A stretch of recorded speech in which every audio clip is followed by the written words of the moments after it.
Know when. You do like upstairs, downstairs or something? Da-da-dun-dun-dun, whatever that was. Boom, boom, boom, boom, boom. Mark can play that very well. It's one of his signature pieces. Ron? Internet is very slow. Hold on, sir. Oh, I guess I'm wrong. So I'll slow down too. How's Julian? He's good. He's like sleeping at home right now.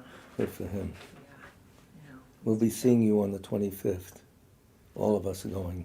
Oh, cool. Darren, me, Mark, and Simon. To the Vanguard? The Vanguard, yeah. Okay, cool. We got our tickets already. I'll go then too. Quiet, everybody's I'm asleep. gonna put some rum in there. Yeah, that's just what I need. Sorry, Tony. Don't worry. I'm family. Boo, boo, boo. You're on, Tony. Good evening. It's 7 o'clock here in the northeast of the United States. This is the Tibet Center, Kunshab Tarduling, a Buddhist meditation and study center, and we're at our parsonage in South Orange, New Jersey, across the river from New York. And this is our twice-weekly presentation of the Buddha Dharma, specifically topics from the Lamrim Chenmo, Stages on the Path to Full Enlightenment. All the prayers we say are on our website, thetibetcenter.org, in the FAQ section. If there's anyone you wish to mention who has passed away recently, put their names in the chat box as soon as possible. This is a recording. So tonight we'll be doing Impermanence and Death, but a little Milarepa by popular request first. So it's a two-part thing. So a little way you could just relax and enjoy the story, and the other way you should really pay attention somewhat, as best as you could. So the first prayer is prayer for the spreading of the teachings throughout the length and breadth of the West. By the force of the blessings of the non-fallacious three precious gems, and of the truth of our pure selfless wishes, may the precious Buddhist teachings flourish and spread to the expanse of all areas throughout the length and breadth of the West, for all the people living there, together with their near ones, who have engaged in the teachings and have faith and respect for them. May all conditions adverse to their practice of the pure Dharma be dispelled, and an excellent collection of favorable conditions increase like the waxing moon. And especially for those who work on methods to accomplish the flourishing and spreading of the victorious one's teachings, which are the source of benefit and happiness, may they never be oppressed by masses of interference and adverse conditions, and may this spontaneously happen just as we have hoped and wished. The Heart Sutra. Thus have I heard once. The Blessed One was dwelling in the royal domain of the Vulture Peak Mountain, together with a big gathering of great monks and great bodhisattvas. At that time, the Blessed One entered the Samadhi, which examines the Dharmas, called profound illumination, and at the same time noble Avalokiteshvara, the Bodhisattva Mahasattva, looking at the profound practice of transcendent knowledge, saw the five skandhas and their natural emptiness. Then, through the inspiration of the Buddha, Venerable Shariputra said to Avalokiteshvara, how should those noble ones learn who wish to follow the profound practice of transcendent knowledge? And Avalokiteshvara answered, Venerable Shariputra, whoever wishes to follow the profound practice of transcendent knowledge should look at it like this, seeing the five skandhas and their natural emptiness. Form is empty, emptiness itself is form. Emptiness is not separate from form, form is not separate from emptiness. In the same way, feeling, discriminating awareness, compositional factors, and consciousness are empty. Thus all the dharmas are empty and have no characteristics. They are unborn and unceasing. They are not impure or pure. They neither decrease nor increase. Therefore, since there is emptiness, there is no form, no feeling, no discriminating awareness, no compositional factors, no consciousness, no eye, no ear, no nose, no tongue, no body, no mind, no appearance, no sound, no smell, no taste, no sensation, no quality of mind, no quality of sight, no quality of hearing, no quality of smelling, no quality of tasting, no quality of sensing, no quality of thought, no quality of mind consciousness. There are no nidanas from ignorance to old age and death, nor their wearing out. There is no suffering, no cause of suffering, no ending of suffering, and no path, no wisdom, no attainment, no non-attainment. Therefore, since there is no attainment, the bodhisattvas abide by means of transcendent knowledge. And since there is no obscurity of mind, they have no fear. They transcend falsity and pass the bounds of sorrow.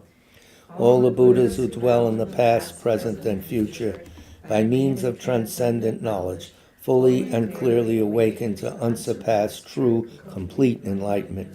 Therefore, the mantra of transcendent knowledge, the mantra of deep insight, the unsurpassed mantra, the unequaled mantra, the mantra which calms all suffering should be known as truth, for there is no deception.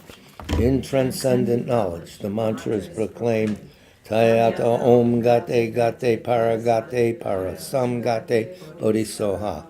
O Shariputra, this is how a bodhisattva mahasattva should learn profound transcendent knowledge. Then the Blessed One arose from that samadhi and praised the bodhisattva mahasattva Avalokiteshvara, saying, Good, good, O son of noble family, profound transcendent knowledge should be practiced just as you have taught, and the Tathagatas will rejoice. When the Blessed One had said this, Shariputra and Avalokiteshvara, that whole gathering in the world with its gods, humans, asuras, and gandharvas, their hearts full of joy, praised the words of the Blessed One. Now, refuge in Bodhisattva vow, it's called generating bodhicitta. We say the verses 3 times. With the wish to free all beings, I shall always go for refuge to the Buddha, Dharma, and Sangha until I reach full enlightenment. Inspired by wisdom and compassion, today in the Buddha's presence, I generate the mind intent on full awakening for the benefit of all sentient beings. As long as space endures, as long as sentient beings remain, until then may I too remain to dispel the miseries of the world. With the wish to free all beings, I shall always go for refuge to the Buddha, Dharma, and Sangha until I reach full enlightenment. Inspired by wisdom and compassion, today in the Buddha's presence, I generate the mind intent on full awakening for the benefit of all sentient beings. As long as space endures, as long as sentient beings remain, until then may I too remain to dispel the miseries of the world. With the wish to free all beings, I shall always go for refuge to the Buddha, Dharma, and Sangha until I reach full enlightenment. Inspired by wisdom and compassion, today in the Buddha's presence, I generate the mind intent on full awakening for the benefit of all sentient beings. As long as space endures, as long as sentient beings remain, until then may I too remain to dispel the miseries of the world. So to cement or strengthen our motivation, we'll recite one round of Om Mani Padme Hum, the mantra of Avalokiteshvara, who personifies great compassion. Om Mani Padme Hum, Om Mani Padme Hum, Om Mani Padme Hum.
Om Mani Padme Hum.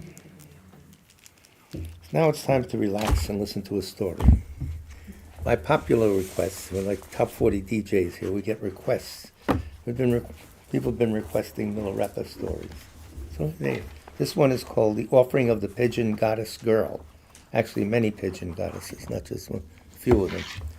In keeping with our theme of women in Buddhism, we'll hear female pigeons. Actually, they're not pigeons. They're deities appearing as pigeons. This is chapter 8 of this wonderful book. I hope you're listening, Lori. You're watching. 100,000 Songs of Milarepa, the big one. Sangyan Haruka's collection, translated by the late Christopher Stagg. Wonderful translating. Chapter 8, Namu Guru. The Jetson Milarepa left Yolmo and journeyed to Tibet according to prophecy. In a cave in Kutang, while alone like a rhinoceros are supposed to be solitary animals, I guess. They better be. They're too big to live with. Residing in a state of luminosity, this is Milarepa, there came a pigeon wearing a dangling gold earring. As though prostrating, the pigeon bowed her body and nodded her head as she circumambulated Milarepa many times. Then she flew in the direction of Immaculate Rock. It's Sangwa Drak in Tibetan, Immaculate Rock. Knowing that this was an invitation of a spirit, the Jetson went over to her. There sat a pile of white rice, which the pigeon began offering him with her beak. As before, she prostrated and circumambulated, and then flew away. The Jetson, with great joy and amazement, sang this song of realization. The Jetson is Milarepa, of course. E Maho, Marper of Lodrak, who has been so kind, that's his guru.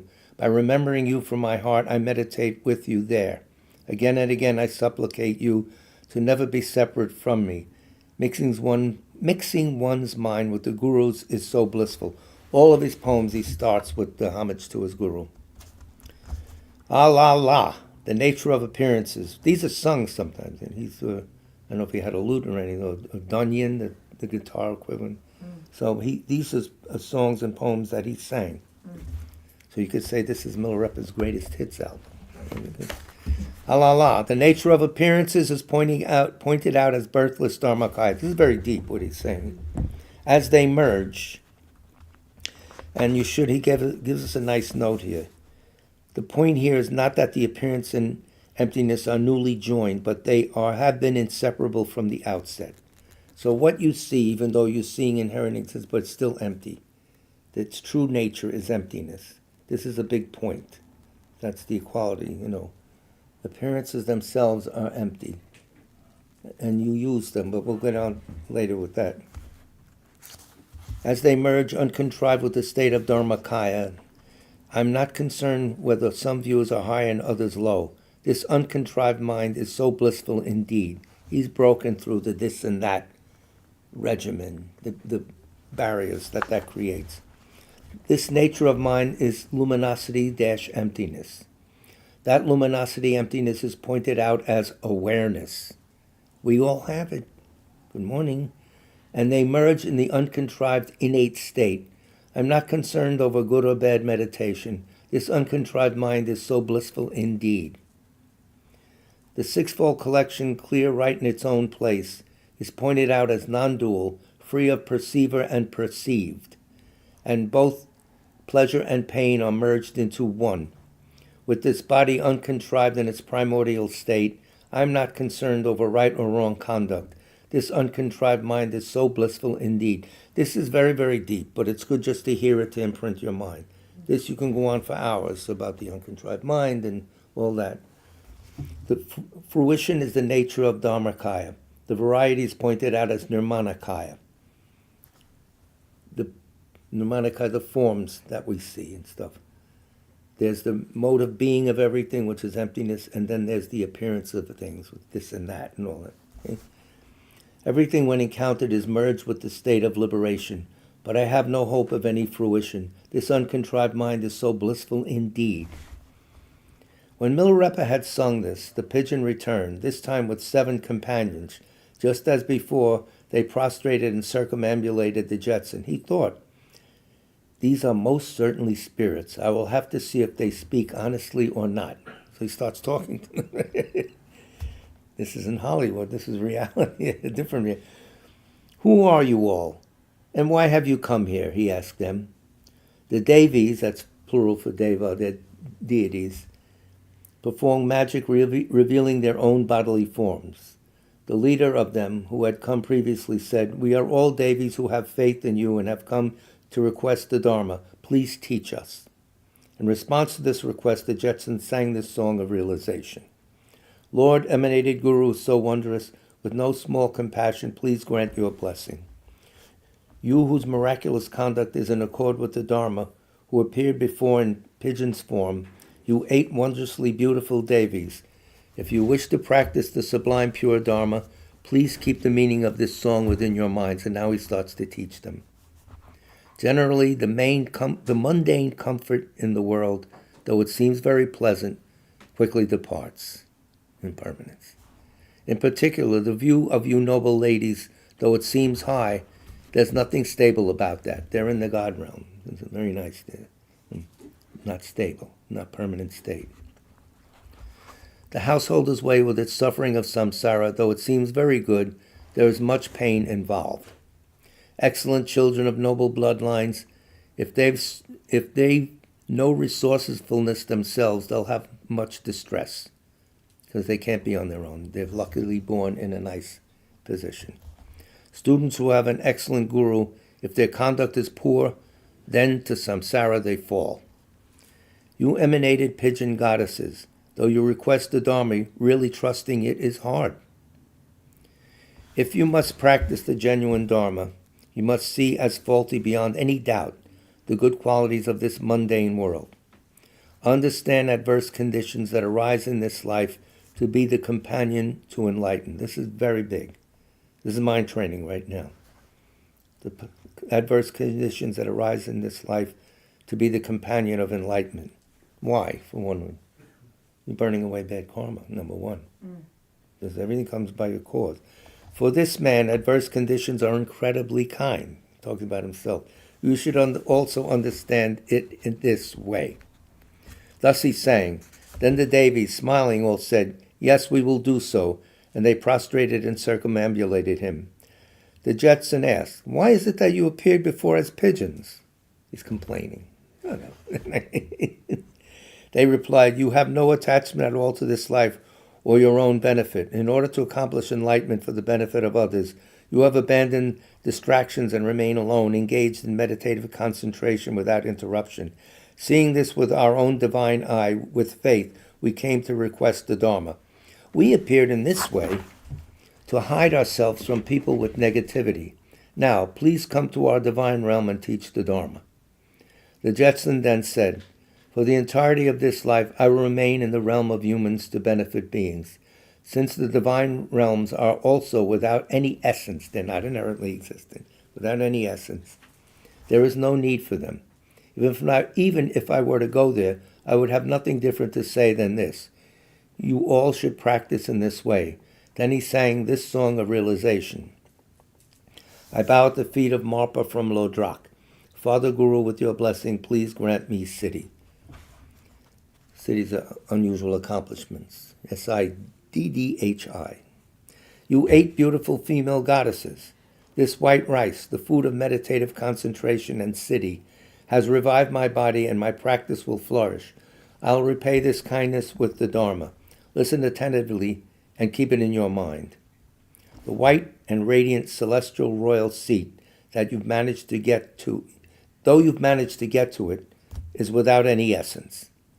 The youthfulness and beauty of you Devis, though it's a pleasant appearance, will quickly go.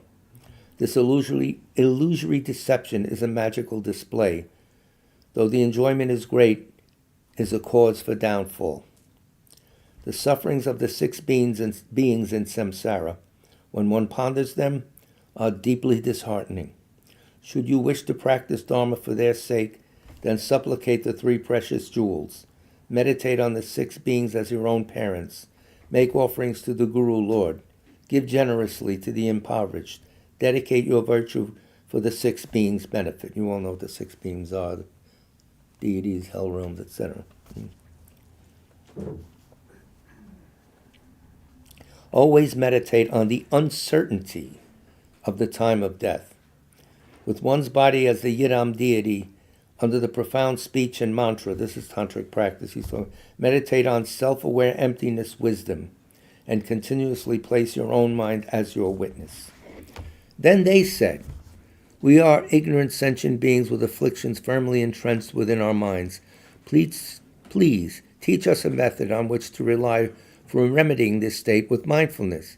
Then he sang the song of realization, this song of realization in reply. Of course, the first two lines, Marpa gets him. I bow at the feet of Marpa, who is so kind. Grant your blessings that remedies arise well in my mind stream. You, Devis, who are endowed with faith, if you want to practice in a continual way, inside, meditate with the concentration of shamatha, one-pointed mind. To abandon activity is one great ornament. Outside, stably take hold of the antidote. To relax body and speech is one great ornament. Continually take the seat of mindfulness. To have few affairs is one great ornament. When adverse conditions give the mind difficulty, be on the lookout for the arising of aggression.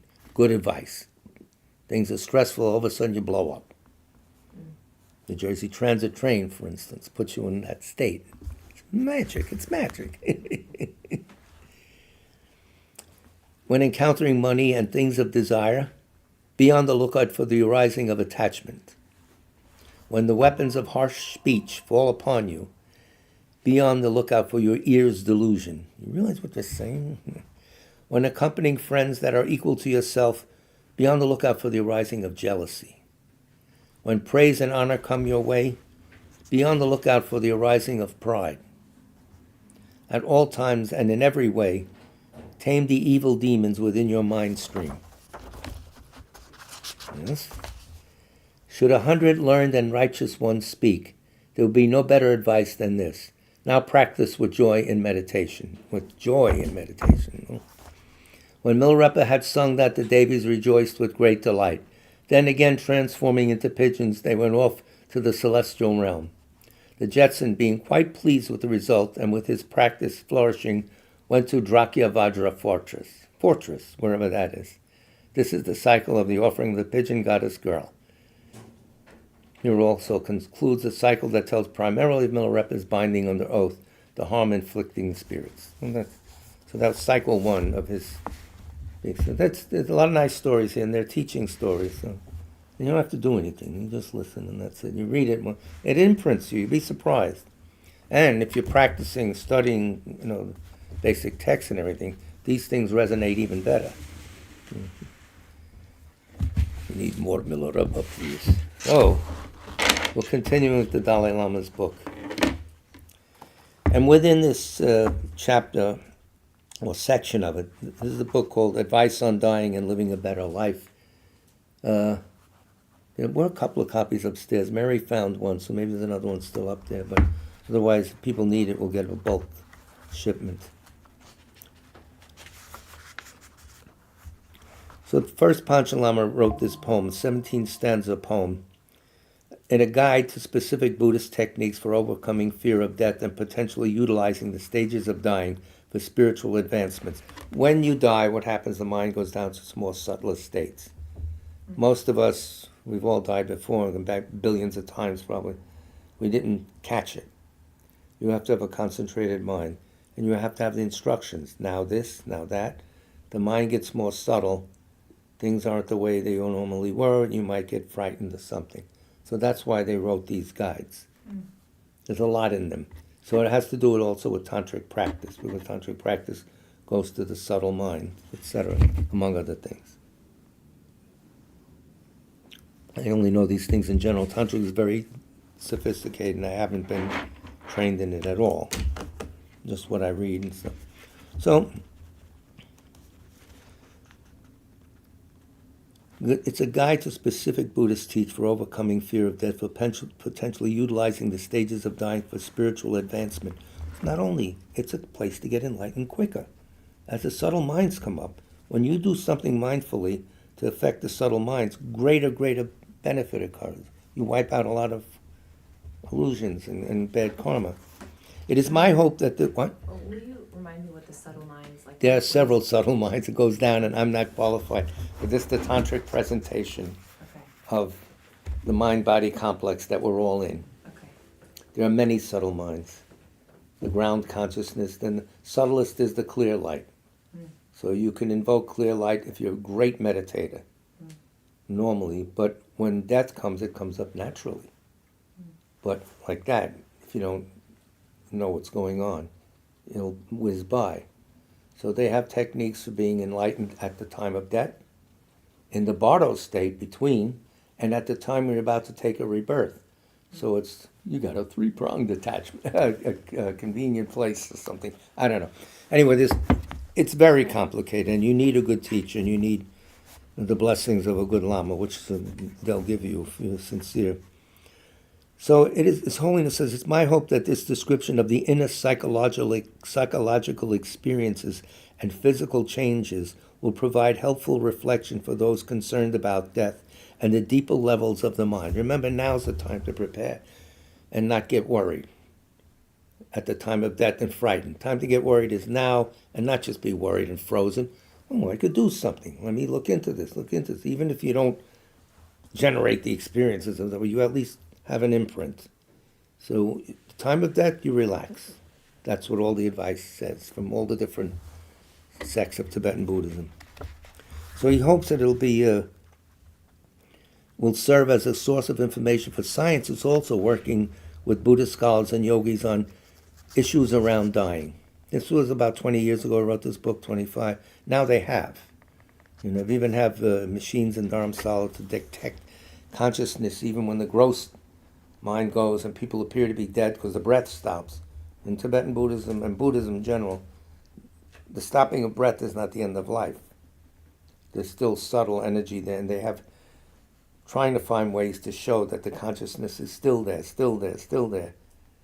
One of the indications that the body does not decay, even though you're not breathing, is for a high lama. That's in what they call tuk dhamasam, this state where consciousness is still there.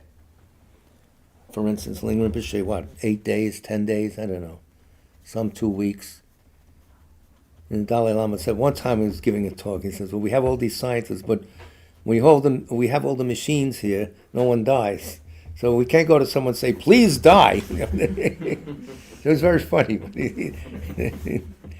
But now they're getting around, so I haven't followed the progress. Whereas scientists usually have viewed mind as a product of the body, certain specialists are beginning to think of the mind as a more independent entity that can affect the body.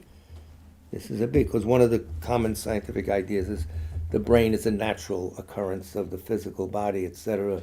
Consciousness is an output of the physical body. It just happens when the body dies, there goes consciousness. And no, there's a lot of ways to prove that's not true. But so now they are looking into that. It is obvious that strong emotions, such as hatred, can affect the body.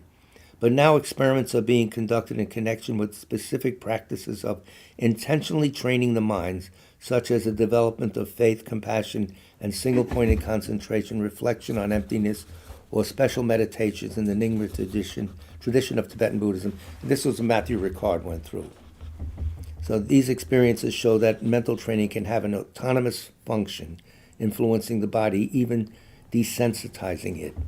So that's the proof, and they have that scientifically. So there's, we won't go the overview of the poem because we don't have time.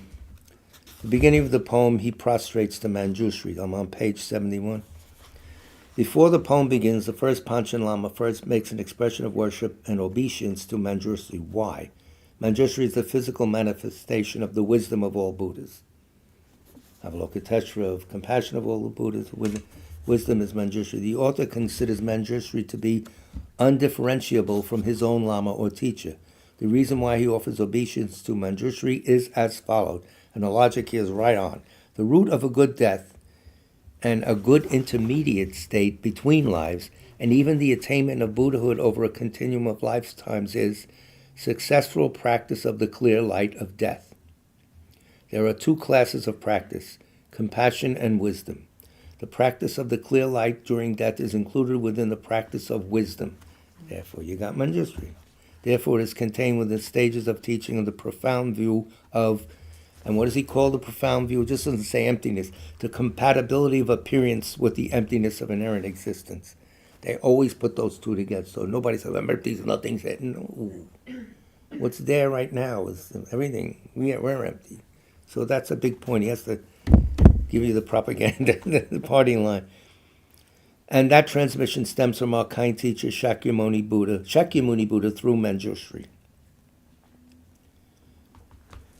The ones on compassion come through Maitreya and Avalokiteshvara to Shakyamuni. So thus, since the successful practice of death and intermediate state between lives is mainly concerned with the fact of wisdom, the first Panchalama makes an expression of worship to Manjushri. So the poem begins, stanza 1.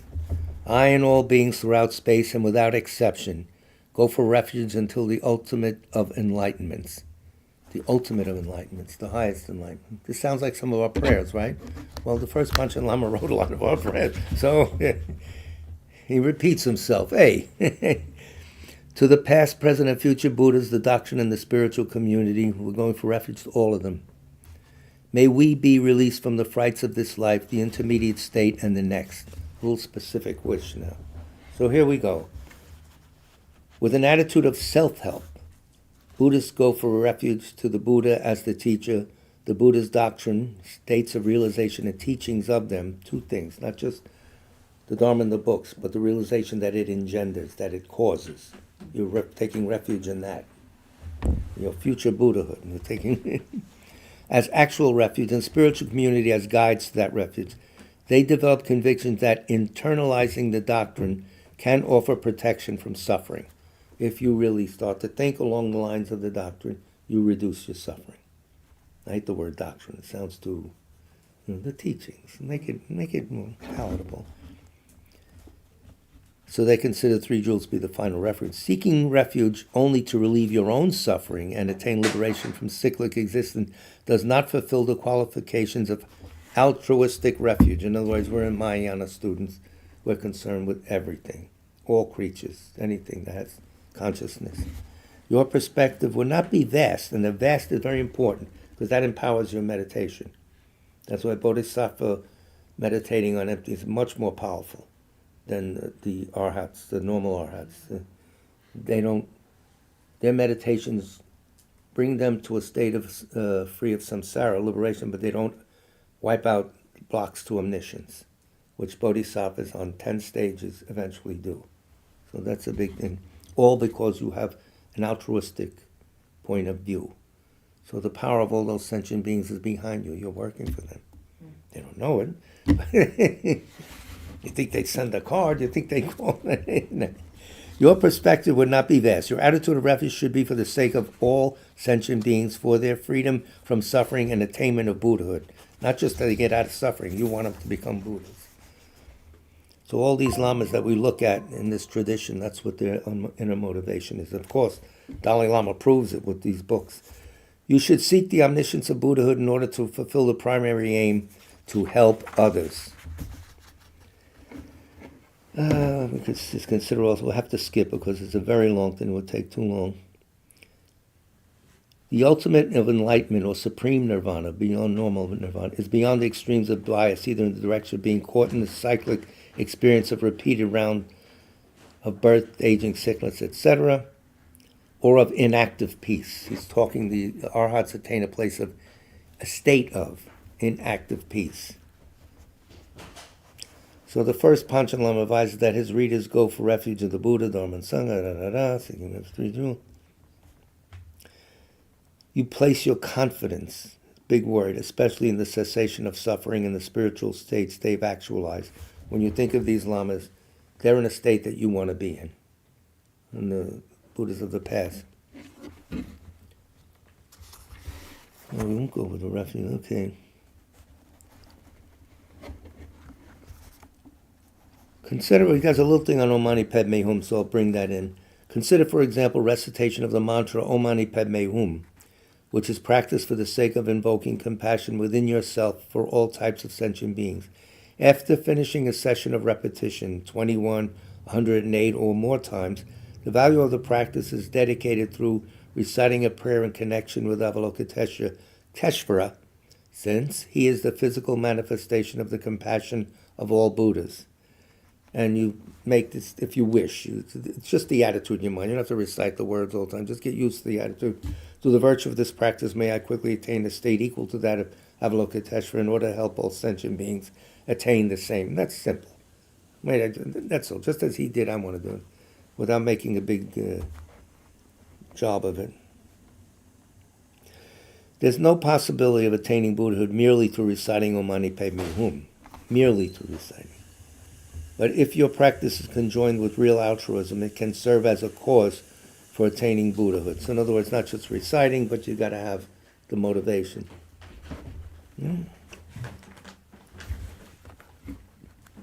Okay, so now on to the second chapter, Preparing to Die, stanza 2.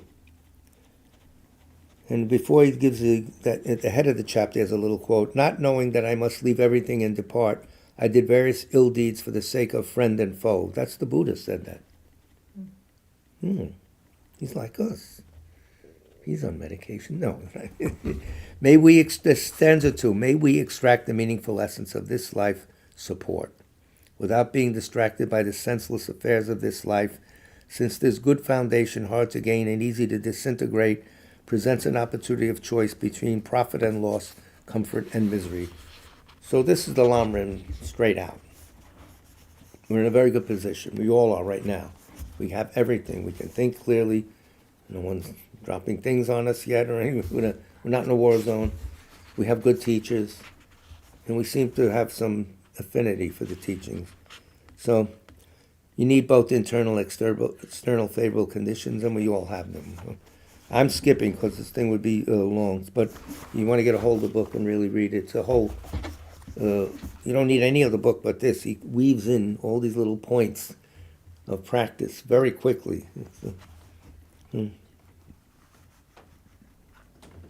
So you must make your life worthwhile. Make her worthwhile too, and whatever. You must do so. Make your wife worthwhile. Make your wife worthwhile. That's right. That's right. Take her out. Get her a boyfriend. I don't know. Do whatever you have to do. He talks about animals. He said when animals act out of lust or hatred, you see them happening. They attack others and all that. They do so temporarily and superficially. They are incapable of bad physical and verbal actions in great strength. It's just their instinct. They don't plan like somebody here is going to murder someone. He goes here and I'll get him, and then I got him. They don't do that. They're just like that, and then they're on to the next meal, if you notice. So that's the situation of animals. Because our intelligence is more effective, humans can achieve good and bad on a grand scale. The good things we do really are heavy. The bad things we do really are heavy. So if you knew you'd always have a human body, you could take time, next life maybe, but you don't know that. It's not the case. So changeability in phenomena is a sign that it depends on causes. He repeats this all the time. So the commonly experienced changeability of our body is a sign that it too depends on causes. We don't have that attitude, out front like that. Yeah, I'm here, and you're not. You caused this, it's in motion, and what's next? You know? The elements from your father and mother made your physical body.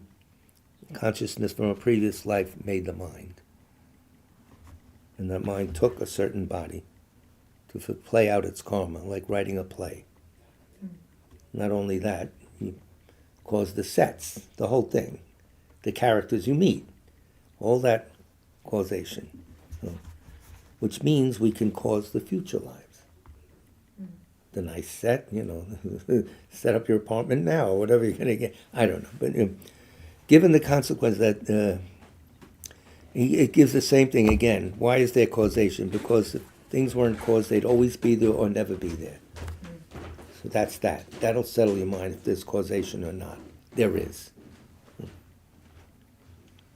He actually said this to a physicist during the Mind Life conference. when the physicist said, we don't know why this particle, there seems to be no cause for this particle to do that. No, we do it all the time or never. So there's a cause. You got to find it. And he talks about the world system coming in. The process of formation of a world system begins in dependence on many causes and conditions, which themselves are caused phenomena. These phenomena, this is important, this is his view of the physical world. These phenomena must be made either by a created deity or by the force of the karma, former actions of the persons who will be born there and will experience and use that environment. So, is it a created deity? Then he disproves that now. From a Buddhist viewpoint, it's impossible for what is caused, and thus impermanent, including a world system, to depend for its creation on the supervision or motivating force of an uncaused and thus permanent deity. Permanent things can't affect change. They're permanent. They don't do anything. They're not in the... So that's that.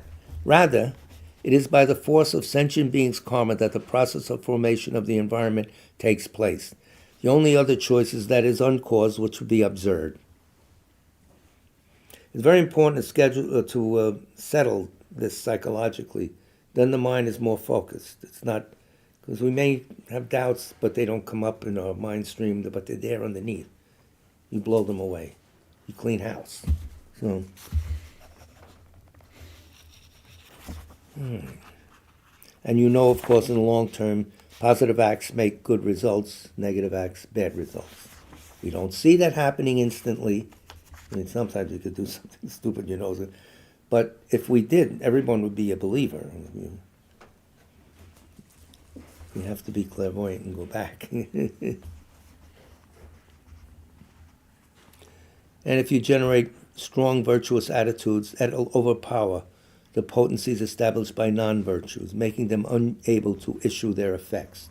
You have these bad karmic seeds, but you make them impotent. You destroy their ability to do anything by virtuous actions, by confession, by your own motivation.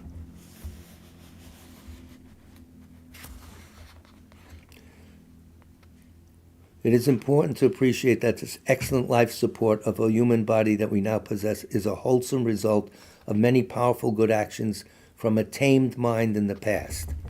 So we got here by having a tamed mind in the past. It was very difficult to gain, and since it is very rare, you must take care to use it well, making sure that it is not wasted. If it was not rare and difficult to gain, you would not have to take care, but that's not the case. So, he gives you advice on eating. Don't eat too much. Where's stanza? So now we'll go to stanza 3 on page 89. May we realize that there is no time to waste. Death being definite, but the time of death indefinite. What has gathered will separate. What has been accumulated will be consumed without residue. At the end of a rising comes descent. The finality of birth is death. Bang. We'll wake up here. A lot in there. It's coming. Don't think that it's not. Can you say it one more time? Many times. May we realize that there is no time to waste. Yes. Get up. Get ready. Go to school. No. Death being definite, it's going to happen, but the time is indefinite. We don't know. If we knew it was 10 years from now, we could pace ourselves. What has gathered will separate. This you could observe. What has been accumulated will be consumed without residue. At the end of a rising comes descent, the nature of reality. The finality of birth is death. You're not busy being born, he's busy dying, as the song goes. It's true. He stole it from here. Right? From beginningless time, the comment from His Holiness now, we have been under the influence of an illusion of permanence. So we think there is always lots of time remaining. This puts us in great danger of wasting our lives in procrastination. So my motto is procrastinate now. Wait a minute. To counteract this tendency, it's important to meditate on impermanence. That's the reason why. On the fact that death might come at any moment without freaking out. You have to all right, it's good. Always remember, died in the past, billions of times we appeared. No matter, we don't know where, but so don't put yourself in a position that you just freeze with fright. You got to keep the logical mind working because that's going to free us. Even though there is no certainty you will die tonight, well, most likely we're not going to. When you cultivate an awareness of death, you appreciate that you could die tonight. So that's the balance between freaking out and not. You could die tonight. Most likely not. That's a good way to put it. You're not denying the reality. With this attitude, if there's something you can do that will help both this life and the next, you'll give it precedence over something that will just help this life in a superficial way.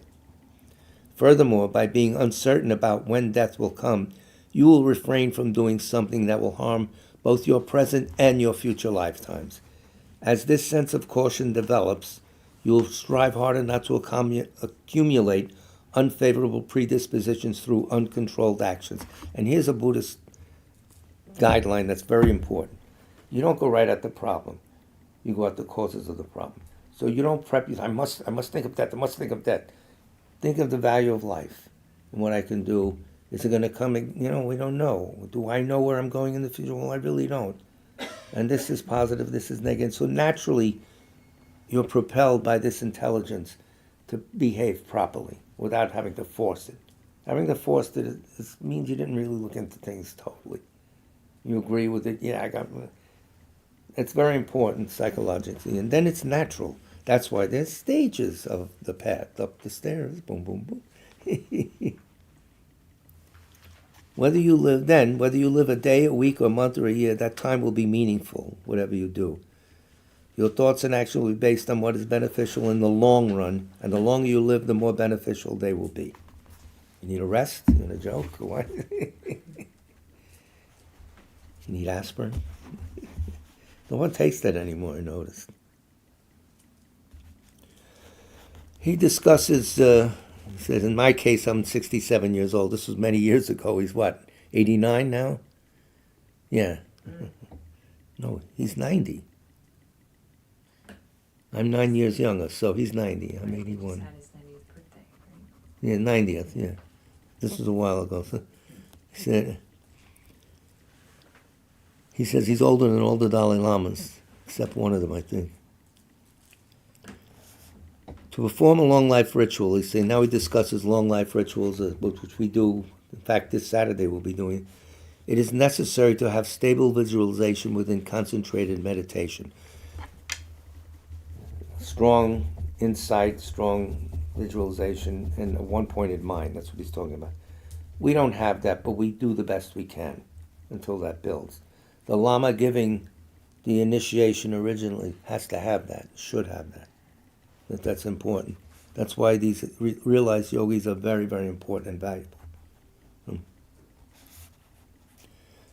They visualize themselves as a deity, etc. But what's manifesting? The wisdom of emptiness itself.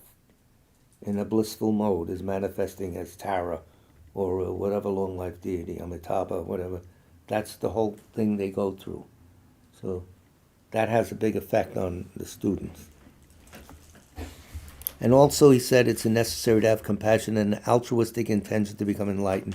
These requirements make long life meditations difficult. Yeah. And they're overcoming our since our attitudes of permanence and self-cherishing held in our hearts as if they were the center of life are what ruin us, the most fruitful meditations are on impermanence, the emptiness of inherent existence, and compassion. These three is all you need for the rest of your life. Realizing impermanence as a base to naturally propel you to look into these things. Emptiness of inherent existence and compassion conjoined.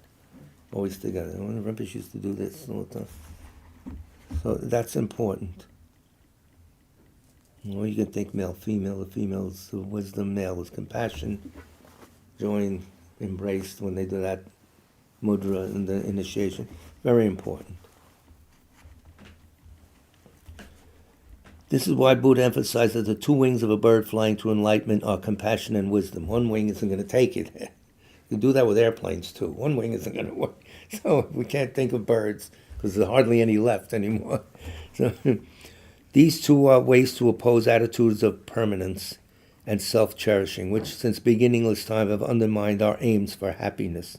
These things are causing us unhappiness, making us act as fools, which cause bad situations to arise in the future. That's how you get rid of it. That's it. So again, everything's in your own hands. You're on your own. Anyone want to, we have what, 10 minutes left? 5 minutes? 10 minutes. Discussions? Or should we continue with His Holiness?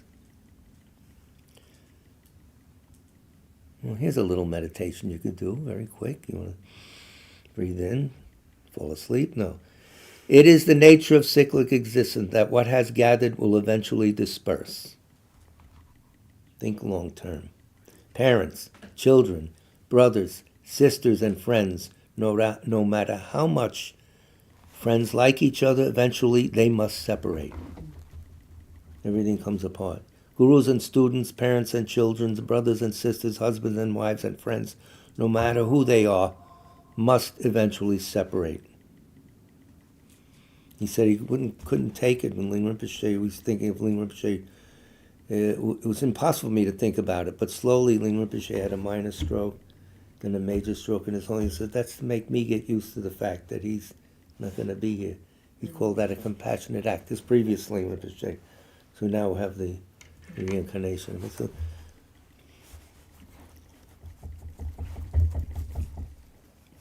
His Holiness says, what does he do? He says, in addition to separating from all our friends, the wealth and resources that accumulate over time, no matter how marvelous they are, eventually become unusable.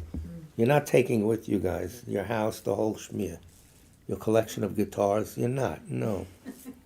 In fact, you have too many guitars. You may be glad that.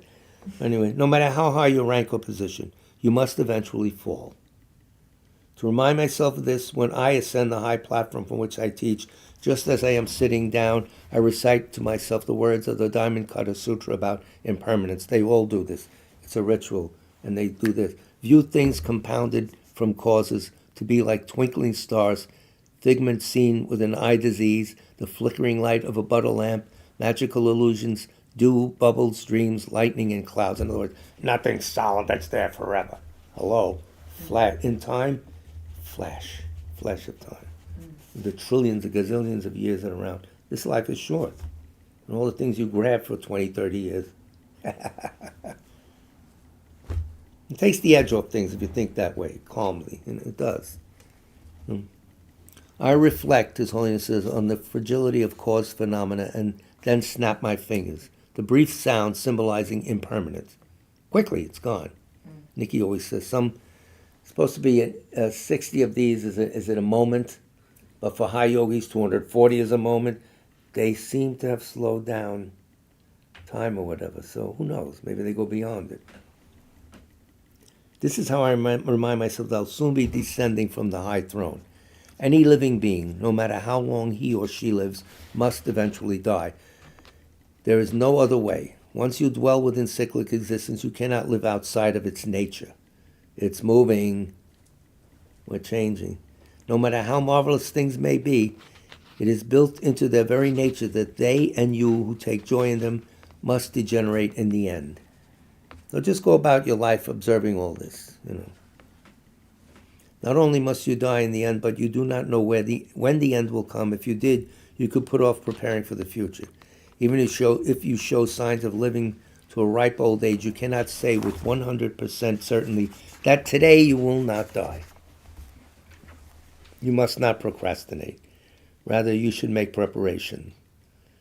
So that even if you did die tonight, you would have no regrets. That's a point. That comes relax. This is an opportunity. May I be of use. Chungla said the most basic thing. May I go where I can be of use to others. That'll never fail, he said. So a compassionate attitude. You may not have a one point in mind. You can't visualize 10,000 deities driving you to Tushita heaven or whatever. Maybe they call Uber. I don't know. But the compassionate motivation deep down, and that's deep down, will result in a good rebirth, according to him. And he would repeat that several times with emphasis.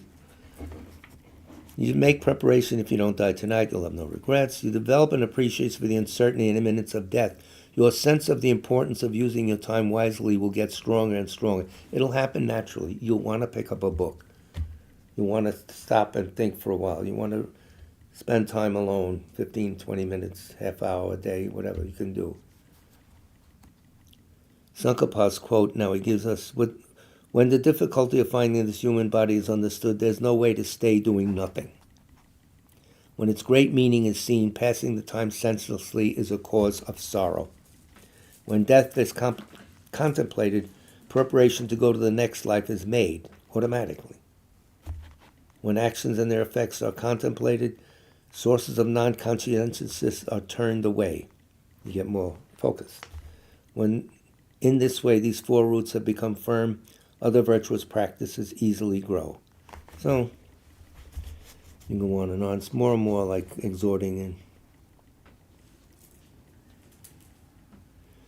sometimes patients, even suffering with terminal disease, he said, such as cancer, avoid using the words die or death. I find it almost impossible to speak with them about their impending death.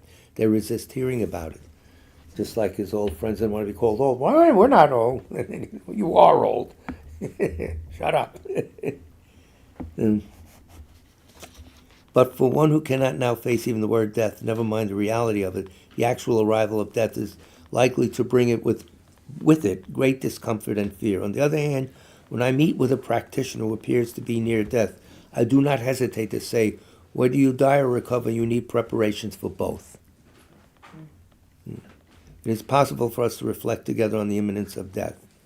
There's no need to hide anything, for that person is prepared to face death with no regret. A practitioner, yes.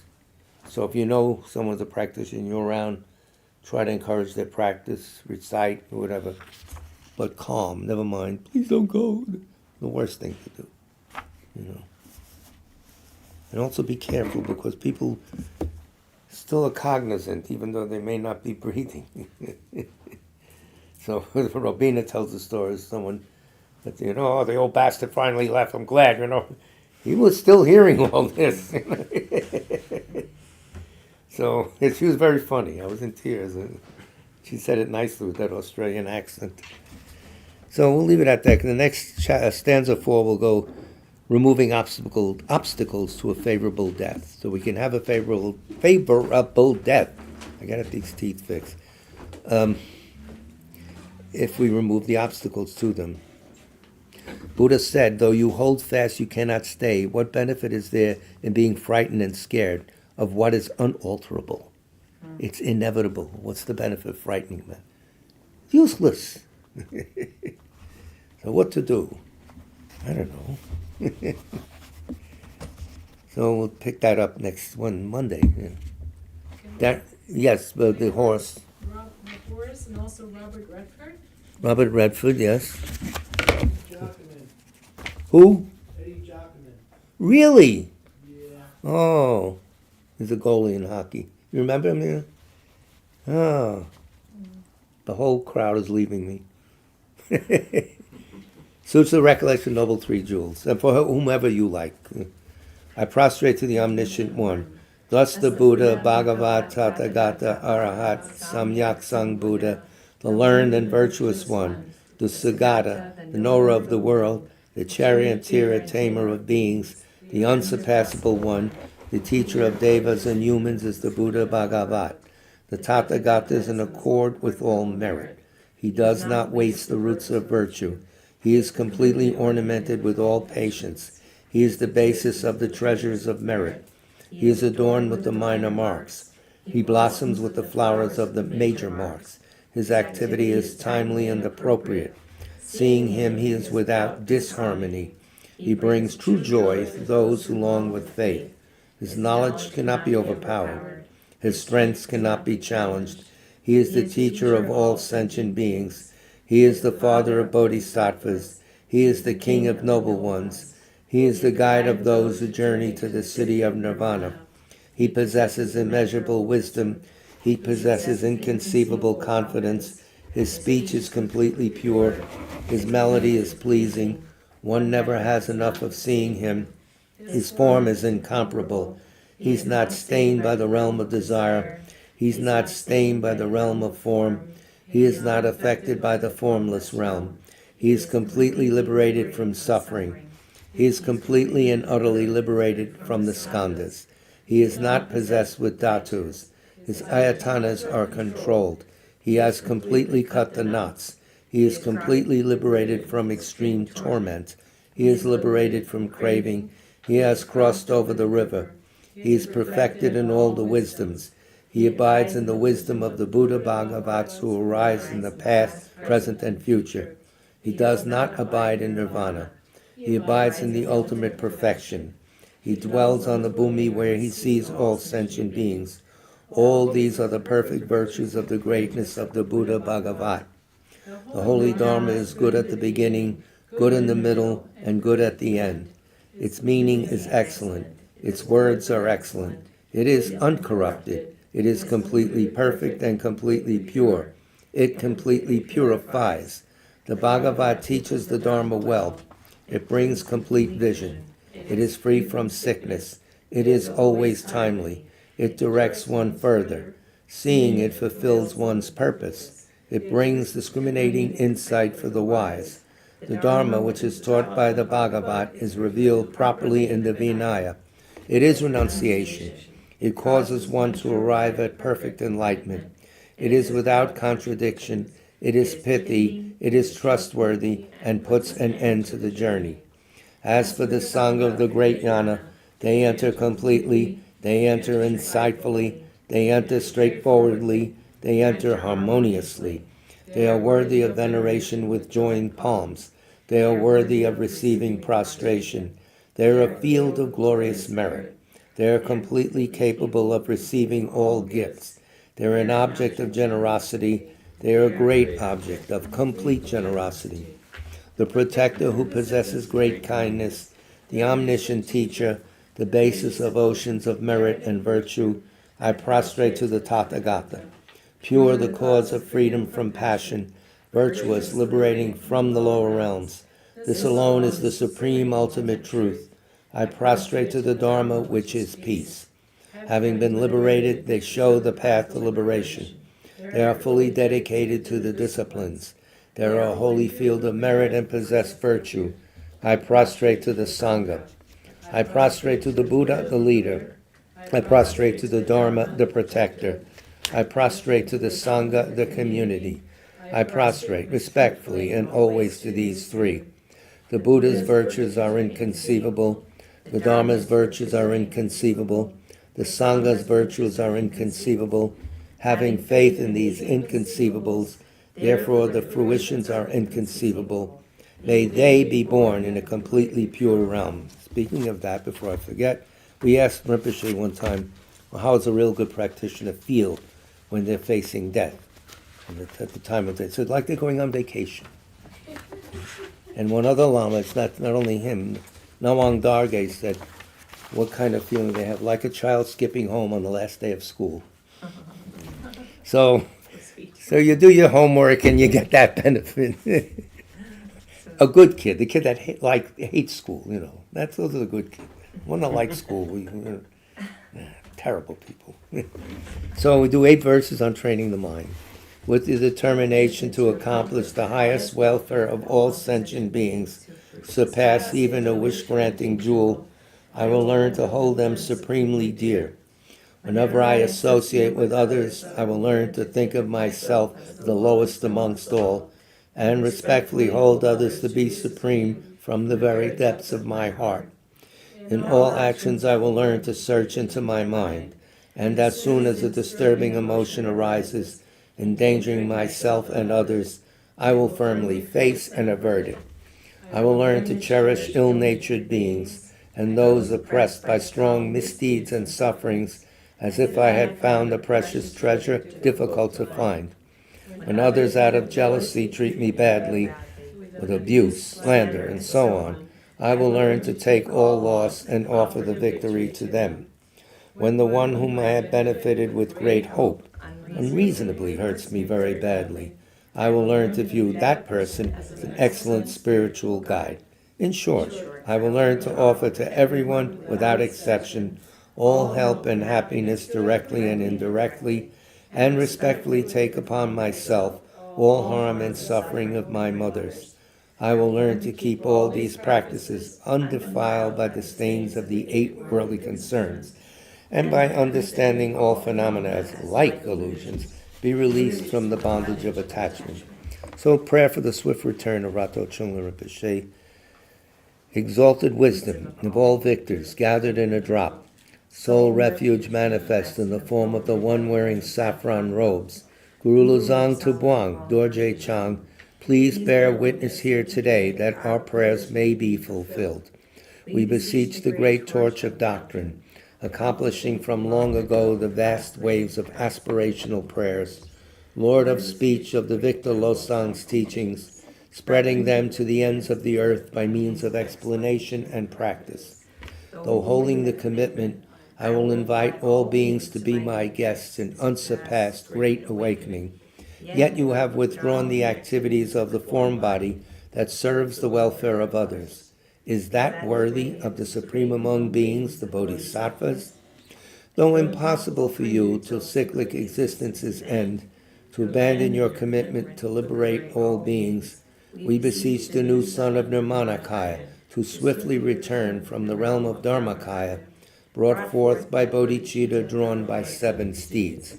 Having reached the far limits of scholarship, religious life, and goodness, please come swiftly as an unrivaled supreme emanation, full holder of the sage's teachings and wish-fulfilling jewel, return as the glory of Losang Tenpei, magnificent truth of the 3 precious jewels, Mahakala, Karmayama, and Sri Mata Devi, and the ocean of Dharma protectors. May you spontaneously fulfill our wish, the swift blossoming of the reincarnation's fresh moonlight face. So this concludes tonight's presentation. And I don't know if Nikki wants that. So Serkong Rinpoche, you're a fan of Serkong Rinpoche, I'm handed it. He'll be in New York Friday, Saturday, and Sunday. I think they're sold out already, but anyway, he'll be online also. He will stop by at the Tibet Center in October. We don't have the date at the beginning of October. Serkong Tenshap Rinpoche, very eminent Lama. He's the one, his predecessor, gave us the White Tara initiation that we're still doing back in 82. He died in 83. And the old guy was the model for Yoda. What that character in Star Wars? Oh, yeah. Yeah. Yoda? Yoda. Yeah. Yoda's so the next Dharma presentation will be the White Tara Siddhanta Saturday at 1 o'clock here in the parsonage in South Orange. On the website, you have all the information you need to get here. The next Dharma class is Monday night, the 22nd, 7 o'clock at 151 West 30th Street, 3rd floor.